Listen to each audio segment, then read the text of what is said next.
Today's episode of Believe in Steelers is a little bit different. We want to pay homage in tribute to the late, great Craig Wolfley, the Steelers offensive lineman from the 1980s and radio color commentator, has died. He was 66 years old. Craig was gracious enough to appear a handful of times here on the Believe in Steelers show, and it's guests like him that add to the legitimacy of this show. When you listen to Craig talk about the Pittsburgh Steelers, that passion for the team, what it means to be a Pittsburgh Steeler, being a Yinzer, bleeding the black and gold, really came through. And I appreciate his time, his insight and analysis, and being willing to talk about the Pittsburgh Steelers here on this show. He's someone who will absolutely be missed. And we're going to re-air an episode here on Believe in Steelers when we talked to him for the very first time of what it was like to battle Mean Joe Green in training camp in the 1980s, what it was like to battle a skunk. And regardless of what he was talking about, he was as entertaining as they come when it talking about the NFL and the Pittsburgh Steelers. One other note, too, the episode we're about to re-air, Craig shares a hilarious story from when the Steelers played the Kansas City Chiefs at the old Three River Stadium in Pittsburgh. And the story goes that there was a Chiefs lineman who stayed in the locker room with the Steelers. They had a famous sauna where they would have some adult beverages after the game. Long story short, time escaped them, and the Chiefs player missed the bus in the flight back to Kansas City. Craig shares what that story was all about. He's someone who will absolutely be missed in the Pittsburgh community. And he and Bill Hillgrove, when you listen to them, it was just synonymous with Pittsburgh Steelers football. We had both of them on in March of 2024. The episode we're about to re-air will be when Ike Taylor and I talked with Craig Wolfley in January of 2023. I hope you guys enjoy listening to the late, great Craig Wolfley. And he was someone who will absolutely be missed in the Pittsburgh Steelers community. Gone too soon at the age of 66. Enjoy today's episode. As always, Believe in Steelers is brought to you by BetOnline.ag. And we're into conference championship week. We're less than a week away from Selection Sunday. Get in on the college basketball action today over at BetOnline.ag. BetOnline, the game starts here. Now to our conversation with Craig Wolfley. Yeah, we got somebody on today's show, which I've been around for a long time, which he is on Pittsburgh Steelers, and amongst all other stuff he has. So, no further notice, we got to let everybody know that Craig Wolfley will be on the show today. Our special guest, Mr. Craig. Man, it is so good to see your beautiful face, Ike. I mean, you're looking sharp, dude. You're looking sharp. Now I gotta ask you both, okay? I was either third in my sixth grade spelling bee or I was sixth in my third grade. But believe is not spelled that way, right? It's all right. I'm just saying. That's all. I just want to put it out there. All right. Ike, you want to take this one? Hey, yeah, Craig, it's a different generation. Craig, you know, these kids, they spell things a little bit differently now, so that's what we got to work with. But Craig, you've been working with the Pittsburgh Steelers for a long time, born in Buffalo, New York, wind up going to the university, you represent Syracuse, and wound up playing guard in the NFL, 5th round from the Pittsburgh Steelers. Just in your mind and how you thinking right now, what's different from the way you played, I played, and now this generation when it comes down to the NFL football? You know, you're getting to it just like you did as a player. Come straight ahead, you're going to be physical, and there ain't going to be no monkeying around. We get right to it. You know, it's different. It's a different generation. I mean, I come from, you know, and you did too, the 2 practices a day, training camp, you know, that kind of rough and everything else. It was life. That's the way it was. And, you know, football was a little bit different. Back then it was, you didn't have 147 camera angles to try to, you know, officiate every single conflict that was arising out on the field. And you handled things in an old school way. There was things like vigilantism, frontier justice, and, you know, guys going out there to protect their teammates. And there was a little bit of, let's just say there was a lot of violence back then. But, you know, that's what kind of drew us to this game, did it not, Ike? There's a lot of parallels between both you and Ike in terms of your playing careers, 12-year careers in the league, respectively, between both of you. What I wanted to ask you is Ike tells me all the time when he was a rookie coming into the league in 2003, Deshae Townsend took him under his wing. Deshae even gave Ike the keys to a truck and says, hey, you can have this for your full rookie season. Who was that player when you were coming into the league in the 80s that took you under his wing when you were coming up? Oh, man, that was John Kolb. That was Sam Davis. That was Larry Brown. All these guys, Mike Webster, legends. You know, I mean, these were the building blocks of the 70s Super Bowl Steelers. And the fact is, when you get with these guys, it was just like you said. I remember Sam Davis, he was thinking about selling his car, but say, hey, here, take it for a ride. You know, hey, Rook, boom.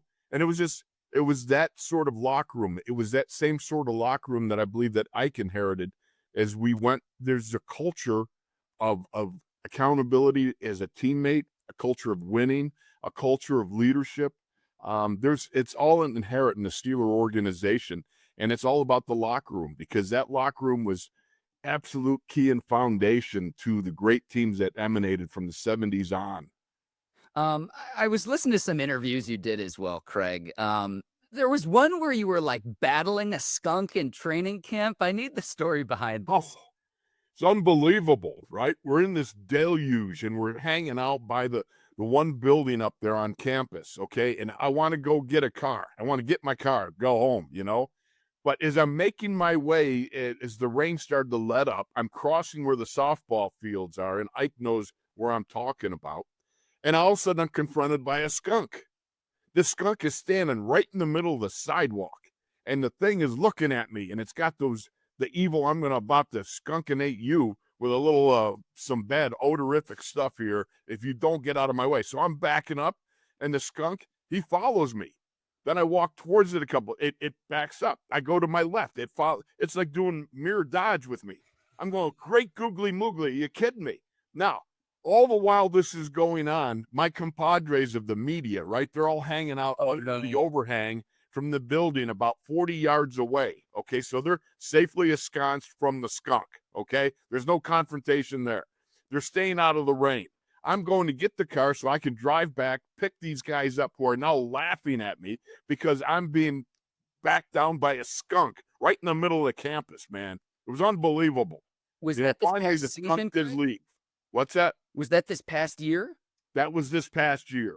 Of all things, having a skunk back you down, man, it was humbling. I know that's like your initiation decades later. I know you've been part of the Steelers organization so long, both as a player and a broadcaster, an initiation of sorts. Yeah, I mean, I don't even know how to quantify that. How do you get into a mirror dodge situation with a skunk? I mean, that's just, to me, that's over and above bullying. That's over and above any sort of, stuff that you got to do. The skunk was bullying me, for crying out loud. Absolutely. Absolutely. Another thing I wanted to ask you about, Craig, is when you're coming into the league, did you have a moment that was your welcome to the NFL moment where it's just like, welcome aboard, here's what it's like to either be a rookie or a young player in the league, and this isn't college anymore? Oh, there were so many of them. I mean, I can remember all different sorts of times when, got confronted. You might play. Well, I remember the first time I went mano-a-mano with Joe Green in training camp. Oh, I almost got a heart attack, you know what I mean? Because he was such a legendary figure. Mm-hmm. It starts with you were there a week ahead of time. Back then, they would bring you in 1 week ahead of the veterans for doubles. So you're sitting there, you go through a whole week of doubles with the rookies and first, second-year players. And then all of a sudden, there you are, and you're in the dining hall up at St. Vincent College. And it works. Terry Bradshaw, Joe Green, John Stallworth, Donnie Shell, Mel Blount, Jack Lamb. You're ripping off legends. Mike Webster. Mike Webster had arms like legs and legs like people, okay? And they just come rolling in, and I'm sitting there with my buddy Tunch Ilkin, and I'm thinking to myself, what are we doing here? They don't need us. They just won the fourth of their Super Bowls in the 70s, 4 out of 6 years. It was just tremendous, to be able to be amongst them. But I remember Tunch got cut for like a few weeks our rookie year, and he said, I'm not leaving here empty-handed. I'm going to go get some autographs. You have the gift of gab. Where did you develop that, Craig? I think that a fine Syracuse education crossinated with about a dozen concussions, and they kind of work together.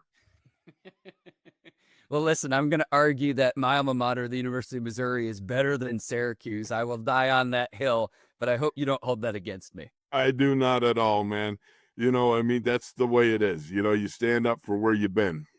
Absolutely. So you've been in your post-playing career part of Steelers broadcast since 2002, and you've been partnered with Bill Hillgrove, the legend.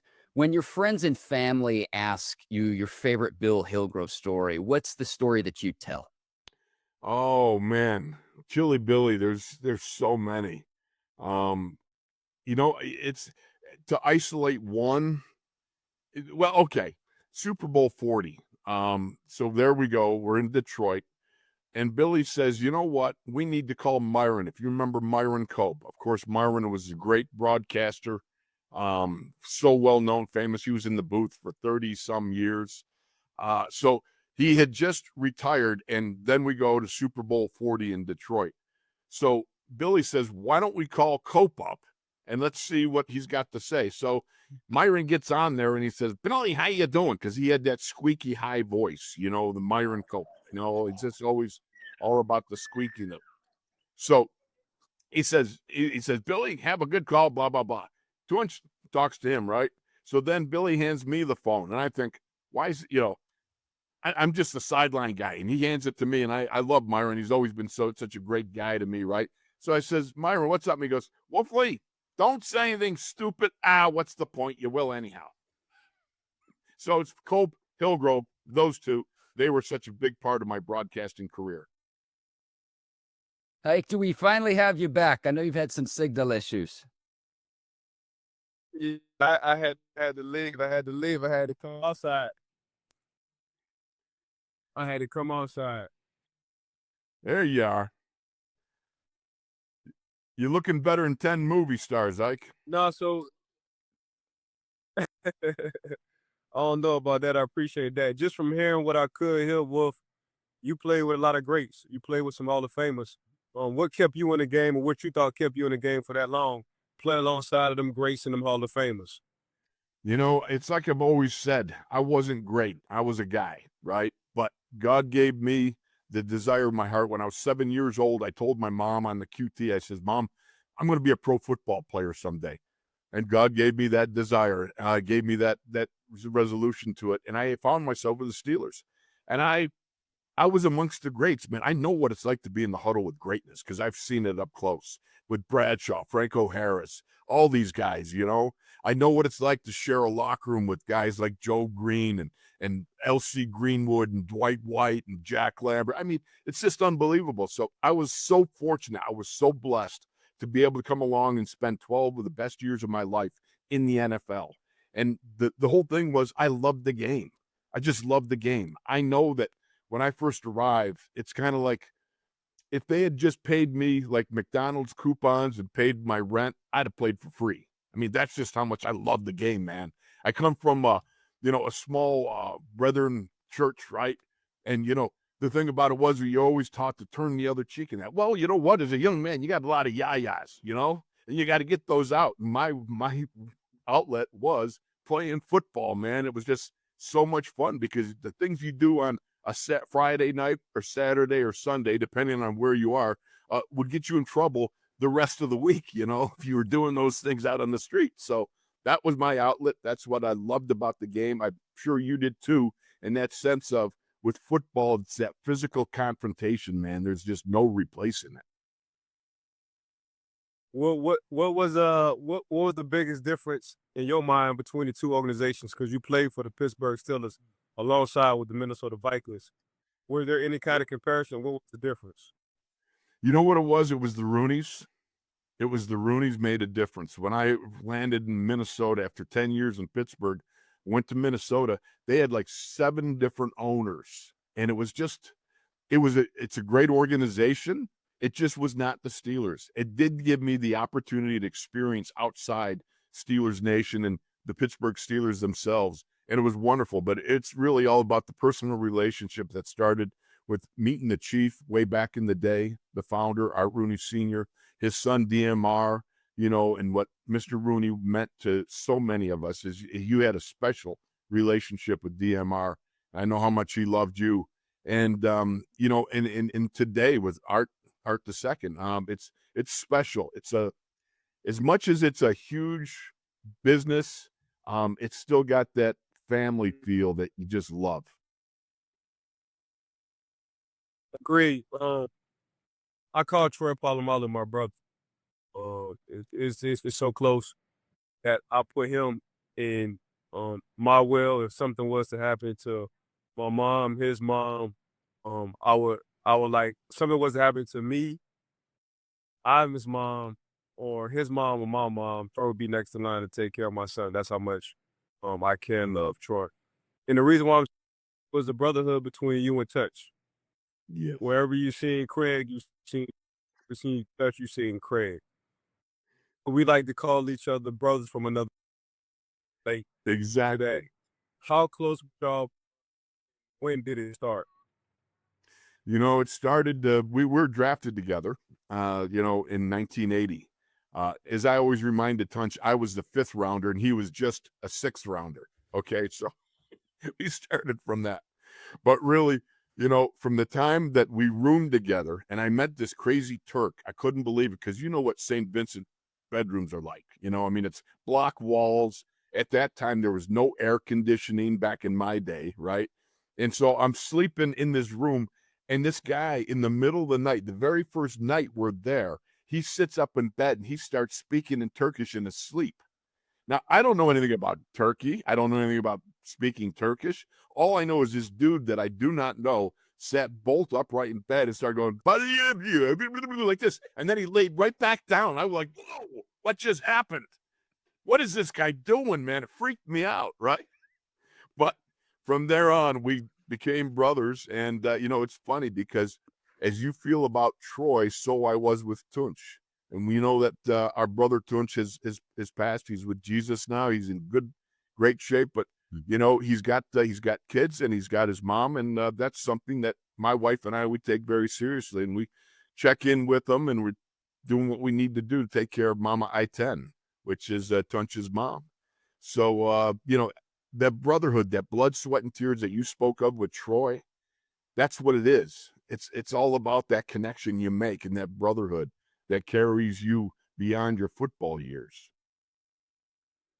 I guess we did have something in common. That's coming in together. You and Tunch came in together in 1980. Troy and I came in together in 2003. And like you said, it's just that brother from another mother kind of atmosphere. You've been around, and I'm sure coming from the 80s and how you're talking and how close and how good and how accountable we held each other in locker room in the 80s. We did the same thing in the early thousands. So I'm sure that put a smile in your heart as well. Like, okay, we finally got this kind of group back. You was a part of our championship runs. You was a part of the training camps. Actually, I sat with y'all over some fire and training camps between you and the front office guys and the equipment guys and the pre. So it's always like family. I mean, you hit it on the head when it came down to the Rooneys. In the way the Pittsburgh Steelers pretty much run the whole organization. It's players first. It's players first, and not only do they show that, they show it over countless years, and there's a reason why Pittsburgh always been successful. So you and I always got a brotherhood. One that you was drafted by the Pittsburgh Steelers. You started before me. You've been through the trenches. When I tell people, football ain't football without offensive defensive linemen. And I tell my kids, the kids that I coach, all these skilled kids who are on the outside of the box, hey man, we're nothing without offensive defensive linemen because them boys don't have plays off. They got to bang every day. And there's a brotherhood on that offensive line. I'm sure that speaking of their brotherhood with offensive line, Pittsburgh wind up starting bad between the offensive line this year, but they wind up gelling and having the only offensive line that played the most snaps and played together this year. Your thoughts on that with the Pittsburgh Steelers offensive line, on how they started and how they ended for the season? Exactly so. And before I go one further, though, I got to give you an illustration because what you hit on, that family, Ike.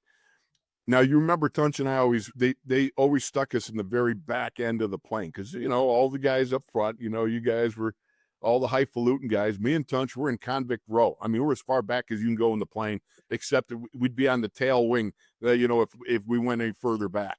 So we're sitting back there, and after a game, it's you guys. I'm looking at Casey Hampton, walking around, James Ferrier. I look over, I see you, I see Deshae, and you guys coming around, and Tunch leans over, he goes, watch these guys. And we're sitting there looking at you guys all hanging around each other post game, and on the plane and talking, as we're flying along. And he goes, you know why these guys are so good? He goes, look, they love each other. I mean, there is such a camaraderie that is so self-evident to even us guys sitting outside the bubble of the team, watching you guys interact with each other. And that was, to me, the secret and the core of the 70s guys, the 2000s guys, all the success, because it is so familial. It's about family. It's about, watching you. I laugh because I have these memories of you. I believe we were in Arizona, and you were doing a dance-off at the end of the game on the sidelines. Now, I was a sideline guy at that time. Do you remember that? You're looking across at somebody. I can't remember who was on the other side. Was it Deshae or was it somebody else? But you're doing a dance move the last minute of the game. You're just thinking not going up down, and somebody's doing it on the other side. And I'm laughing. I'm going, it's connected even when they're not together. Yeah, that's Rolf, you hitting it on the head. That's why I like to ask some of y'all Steelers greats who played before us, like, what did y'all see in the early 2000s when we played? But like you said, I always start with the Rooney family. I felt like it was just a brotherhood. Like, it hurted me to give up a play because I know I had to walk back in the huddle to the rest of the guys. And you know what? It hurted me internally, but it helped me because they'll look at me and be like, man, let that play go. We need you on the next play. Yeah. So that's where we get this short-term memory. And for you as well, and Craig, correct me if I'm wrong, it kind of. No, we will get Ike back in just a second here, Craig. I do have a question, and we do want to get your thoughts about the line as well. Right. But I read a book about the 70s Steelers that talked about the sauna at Three Rivers Stadium. Did that continue on even into the 80s in terms of that brotherhood and that camaraderie and that connection that you had with your teammates? There's no doubt about it. Of course, the sauna, and if it's a story one of the stories I'm thinking of, the sauna at Three Rivers Stadium, they would shut down the day before the game. And what they do is post-game, you'd have some adult beverages and a large garbage can. And so we would ensconce our way into the sauna at post-game when all the media guys are outside in the locker room, and we'll be sitting in the sauna indulging in a little liquid refreshment, shall we say.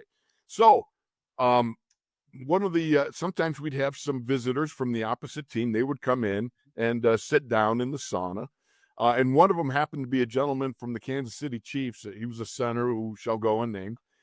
Came in and imbibed on a few. And son of a gun, when he went back out there, all the buses had left. He missed the plane back to Kansas City. And so he stayed over with the guy he was playing against, Gary Dunn, the nose tackle, all day. And, that was business back then. It was a little bit different. Them was the good old days. I saw a picture of the quarterback for the Kansas City Chiefs. I want to say in the 60s or 50s, where he got a whole Marlboro in his hand at halftime. Len Dawson. Yeah. Yeah. So you already know, Mark, though. It was a little bit different back in the days, man. It was a little fun and relaxed back in the days. So I experienced not them kind of moments, but, we had some good times as well on the plane rides coming from the wins that we had, especially the playoffs. But, Wolf, also, a lot of people don't know, Craig Wolfley is a black belt in jiu-jitsu. Craig Wolfley came in 5th place in the strongman competition. And Craig Wolfley was in 1st and 2nd place in the sumo competition. Am I right? Okay, that's really a bad visual. Like, let's that go. Wearing a giant diaper is not really very cool. I got to tell you, man, I love competition. Okay. I mean, when I was growing up, I'm 64 now. My competitions are like, how much sleep can I get tonight? That's really what it's about for me now. But when I was, a younger man, I loved competing. Whether it was the NFL strongman, the world's strongest man, it was boxing. I did a little bit of that, which I was really good at eating punches. But, sumo, and I love to compete. Whatever the competition was, I wanted to test myself. So, yeah, I did a lot of that. It's a little bit crazy. Nowadays, you can't think of the fact that you would engage, like the World's Strongest Man was a contest over five straight days, Monday through Friday, 2 events a day, 10 events. And it was like 3 weeks out from training camp. And I'm sitting there going, should I do this even? And, but then you said, okay, you want to go out and compete? And I wanted to compete. And the fact is, I stopped running like a month before the contest. And then training camp was just 3 weeks after. And you talk about, have to get like running fast. Woo, man, that was a killer, switching over from a power-based objective, going to the World's Strongest Man, and then going to training camp a mere 3 weeks later. It took a lot of running and was a lot of pain. But that was me. I enjoyed the athletic competition.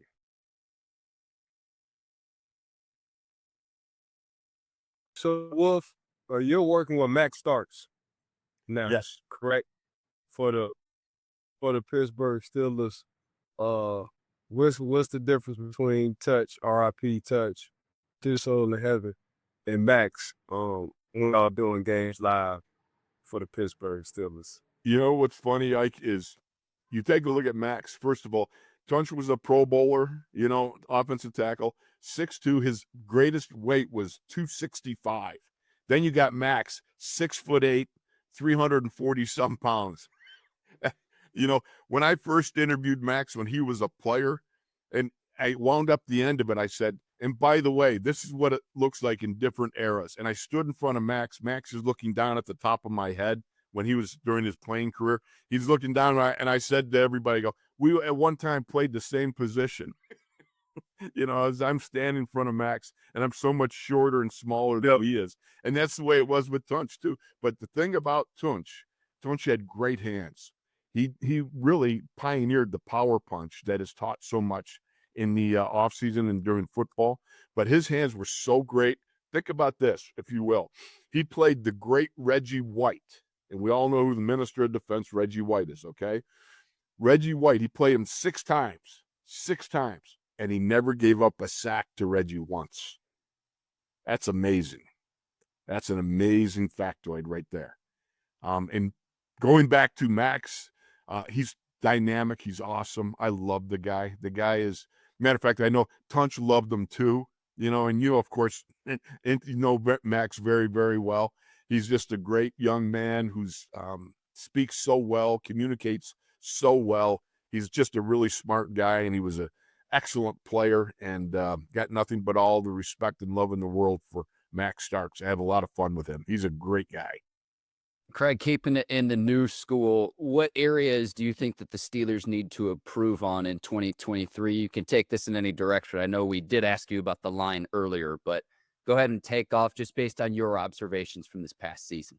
And this is, you have to understand, I maybe suffer from amnesia, so I go off on tangents. So feel free to reel me in at any time. I got you. Speaking of the offensive line, that's a group that came together, pre-bye, post-bye. The Steelers were 2-6 pre, 7-2 after.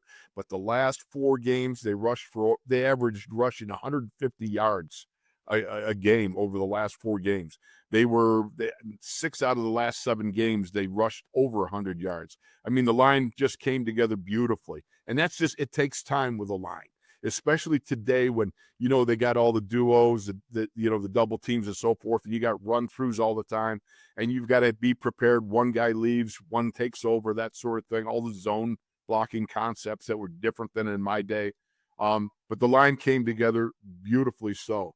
And what was the other question that I'm sorry that you did? No, I was just saying what areas you think that the Steelers need to improve on most in this upcoming season, considering it was kind of like the tale of 2 seasons in 2022. Absolutely. Explosive plays. They were near the bottom in lacking of explosive plays, those chunk plays. Ike knows that can derail a good defense. You know, I mean, the ability for an offense to be able to go 15, 30 plays here and there, so you're not plodding your way down the field, which can tire a defense out and so forth. But the fact is, explosive plays that kind of, you know, it gets you to the goal faster, you know, and it makes you more explosive. Teams have to back off. So those are the big plays that I think with Kenny Pickett, just dynamite guy, young man with mobility. He's got arm strength, and he's got that captain cool thing. Whatever he needs to get done under pressure, pressure doesn't bother him. I was really, really pleasantly surprised to see how well he operated in those, you know, short time frames, running the 2-minute offense and everything. Yep. And it didn't always show up in the stat sheet, but what we noticed was what the game dictated in just making smart, intelligent plays that might not show up on a stat sheet, but is the difference between winning and losing in the NFL. Oftentimes it's marginal. Exactly so. And a lot of it had to do with, I believe, in his first 5 games, Kenny threw 8 interceptions, and over his last 8 games, he threw 1. You know, that's proper decision making. That's going through your progressions, your offensive line giving you the time. You're not panicking, and you're throwing, and you're using all the God-given gifts you got, and you're leading your team down the field. And it culminated with that Raiders game. Think about it. With all the pressure of a game 50 years in the making, Franco Harris celebrating the immaculate reception. We lose our dear teammate Franco Harris. So this run up to this game, which, like I said, was 50 years in the making, there was pressure like you can't believe. And yet it's one of 2 back-to-back games that Kenny leads a last-minute touchdown drive in back-to-back minute games, throwing a touchdown pass in the last minute of the game. First time ever in NFL history a kid does that. And kudos to him. How could you have a bigger obstacle in front of you than all that pressure with the immaculate reception, celebration, Hall of Honor Museum, all these stuff going on with the Raiders there, and it's minus 10 degrees wind chill, and you got to lead this team down the field and put this game away for the frozen faithful that are sitting up in the stands there. Mm-hmm. And the kid does it. I mean, it's awesome. Just awesome. And that's, to me, that's how legends are made. That's how legends are born. Moments like that. Absolutely. Where were you, Craig, when you found out about the news about your teammate Franco Harris? I was in my office. I was at work. It was somewhere between 5:30 and 6 a.m. And somebody texted me and said, "Man, I'm really sorry to hear about Franco." And Franco, what? And then I found out, because I hadn't been listening to the news. I was just preparing for the radio show that day that Max and I do. And it was devastating.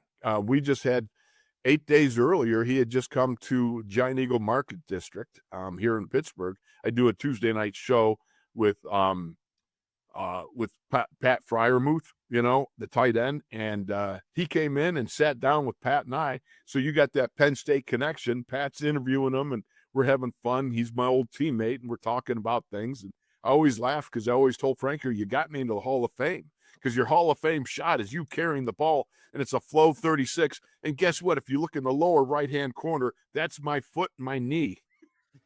I'm in the Hall of Fame, baby.